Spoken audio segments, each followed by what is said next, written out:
So welcome to our beginner's guide on how to make pancakes, both savoury and sweet. And remember, with pancakes there's only 3 ingredients you need: egg, milk, flour. We don't need any added sugar. We're going to give you some simple ideas on some ingredients that you can put in that will be both tasty and nutritious. So the reason we love pancakes so much is it's got such a simple but healthy ingredient base. Look, we've got some milk here in the jug that my 5-year-old daughter made for me, Wayne's jug. And then we've got flour. You can use plain white or you can use wholemeal. If you find the wholemeal a little bit too heavy, you can do half and half with these flours. And then you've got eggs, and then you've got a little bit of olive oil which you're going to put in the bottom of the frying pan.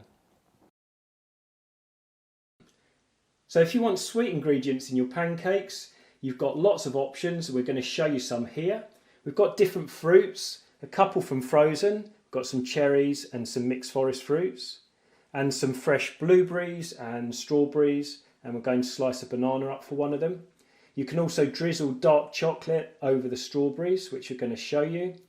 And then you've got standard ingredients such as lemon juice and a bit of sugar. We're also going to show you how to use some pecan and hazelnuts. And at the back we've also got some Greek yogurt and some creme fraiche. So you've got options when it comes to ingredients for your pancakes. You can go savoury or sweet. And we're going to show you some of the ingredients we're going to use for savoury.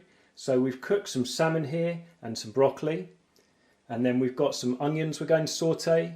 And we've got some spinach, a little bit of garlic chopped up. And we've got some creme fraiche, some ricotta cheese and some mushrooms that we're going to fry up.